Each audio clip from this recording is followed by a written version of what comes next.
Hello and welcome to another edition of Fortinet Live. I'm Rick Peters, the CISO or Field CISO for Operational Technology here for Fortinet in North America. And today, I have the pleasure of being joined by Troy Ament. He is the Field CISO for Life Sciences and Healthcare for Fortinet. And today, we're here to talk about cybersecurity priorities and threats that face healthcare and operational technology, two areas that he and I are passionate about. And they both touch into what we characterize as critical infrastructure as we enter 2022. Hey, welcome, Troy. Great to see you again. Hey, great to see you, Rick. You know, Troy, it seems like we're seeing a lot of the same themes repeat. You know, some might characterize it as Groundhog Day, right? You know, these spikes in the pandemic and the constant shifts.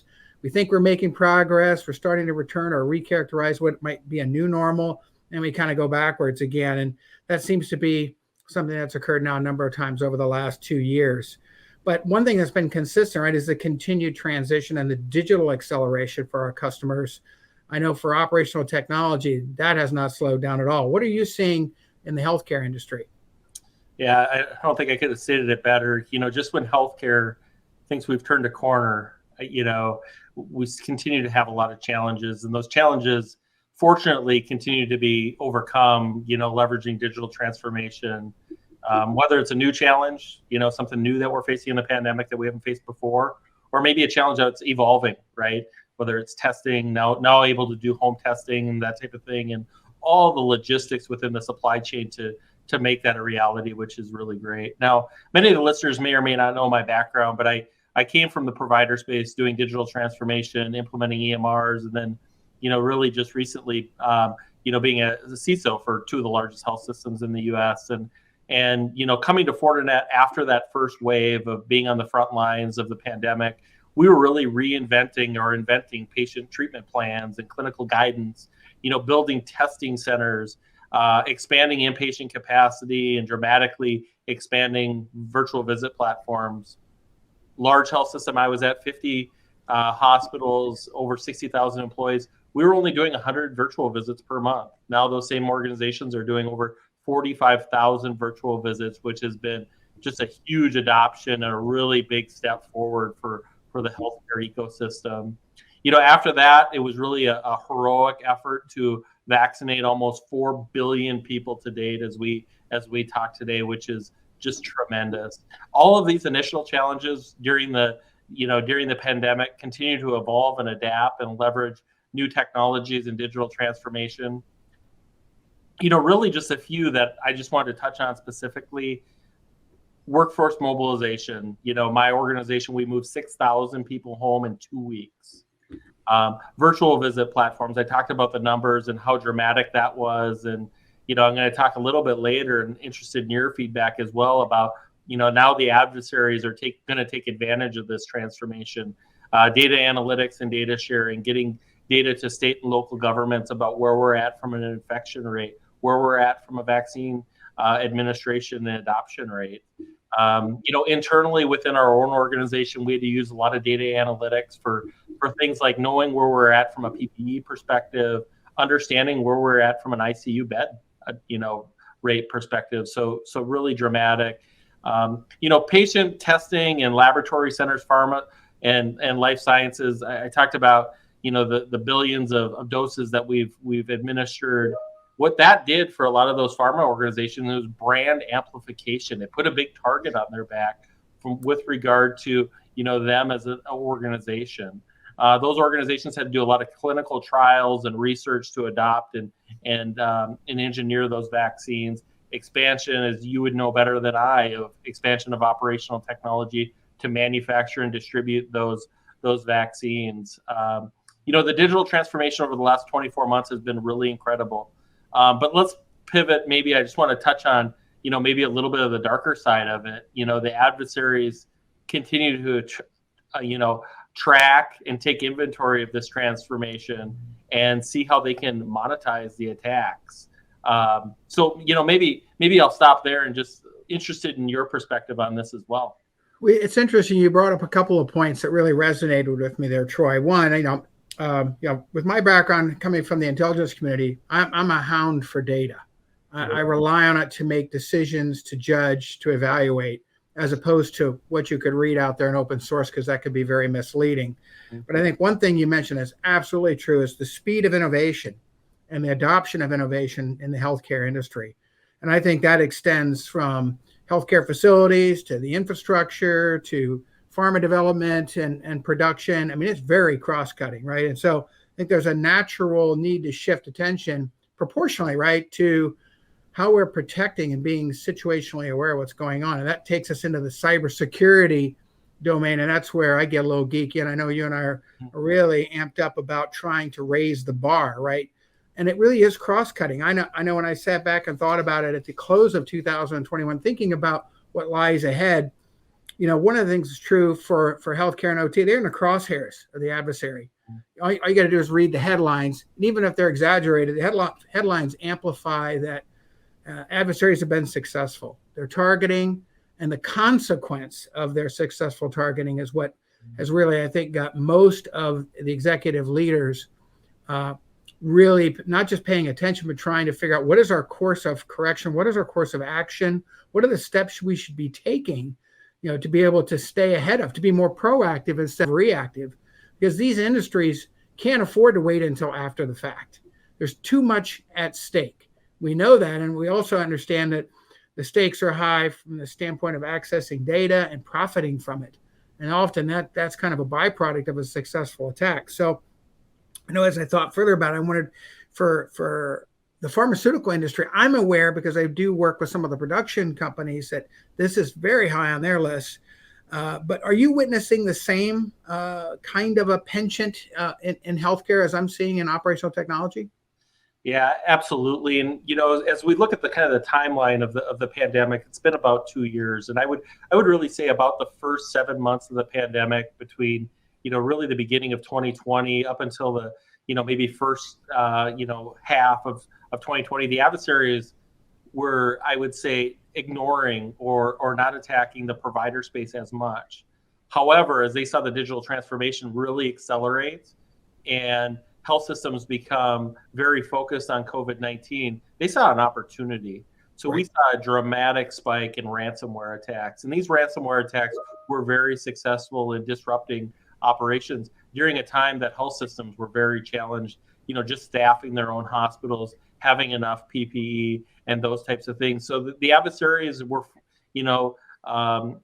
very successful, forcing health systems to pay tens of millions of dollars in ransomware, because it wasn't a question if they could just wait and continue to be down. This was affecting, patients' ability to get, vaccination, or I'm sorry, able to get vaccinations, one, but then another to get results from testing as well. But it didn't stop there, right? The challenges didn't stop inside the four walls of a health system. What's been more prevalent, I would say now in the next, or last 6 months to a year, is cloud application providers that provide critical applications to health systems, such as payroll, staffing and scheduling, revenue cycle and billing, and then electronic medical records even more recently have been impacted. And these are organizations that provide services to these health systems. So that's been a bit of a pivot I've seen away from health systems, as they're going after, bigger, cloud application service providers that, really need to leverage things like zero trust and a comprehensive security approach to security. We're going to talk a little more about trust in a minute, but it reminded me as you were talking that there's tremendous synergy and even overlap, right, between our verticals, healthcare and operational technology.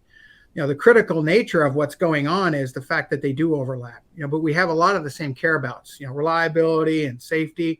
Those are paramount in operational technology. And I think, well, what's different in healthcare? Probably nothing, right? Because you have to be able to understand the consequence of an attack, but more importantly, get out in front of it. I think that's the big penchant today, is figuring out how to pivot quickly, because it's not an option. We have to be able to get out in front of that. And our leaders have to have a healthy respect for the need to not just pay attention to, but to invest in the innovation and the technology that allows that to be a true statement.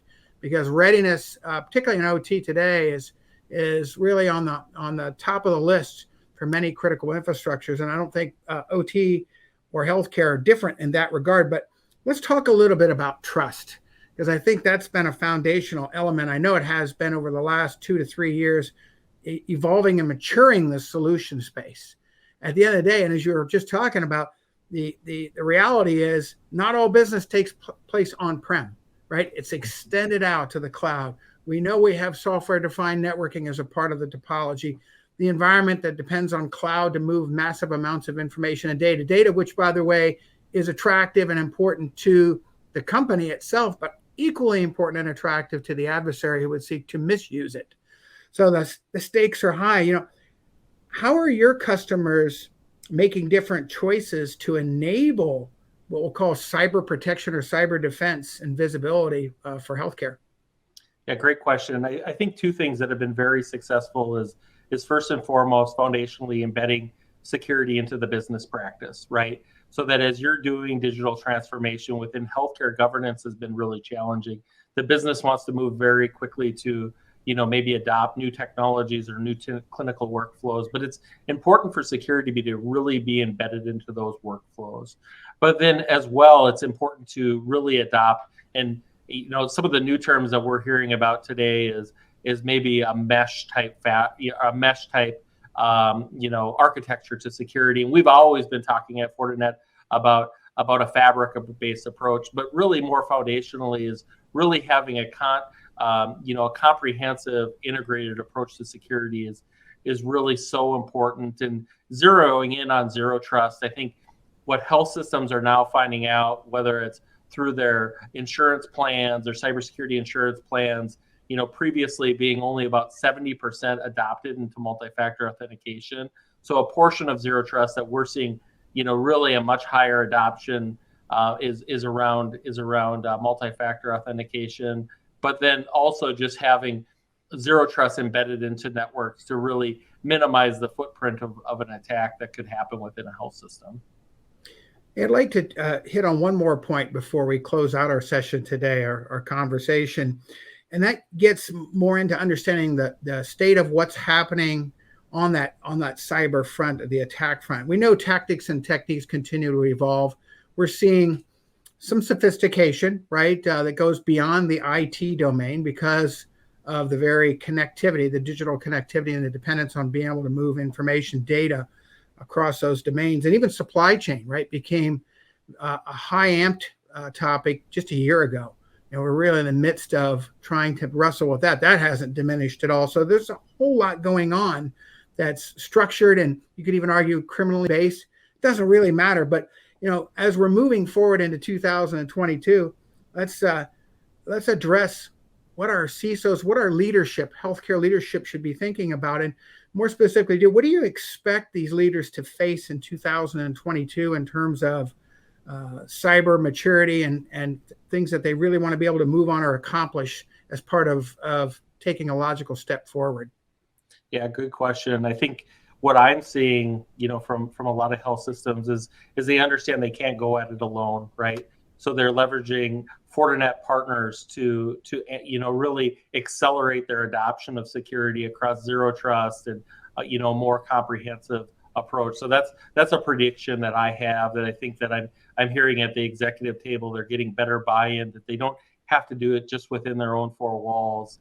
Another area that I think is leaders and CEOs are starting to find out that really cyber attack can affect operations. And going back 24 months ago, that wasn't something that organizations realized. They didn't believe that an electronic medical record or the ability to do electronic prescribing of pharmaceuticals and those types of things, sending maybe prescriptions to different retail pharmacies, that could be disrupted. And now we're seeing health systems have 2 to 3 months of downtime. That's becoming really real, a constant discussion that we're having with executives. So they're doubling down on security. They're starting to understand it much better. So I think between that and really reinvesting in security operations, because what we're seeing is the health systems that have had near misses, that have maybe become more mature within security operations to get in front of or limit the damage, they're being successful, and that word is getting out there. That's excellent. Certainly the proportional investment and the idea of it really being a team sport, I think is very, very important as we move forward in 2022.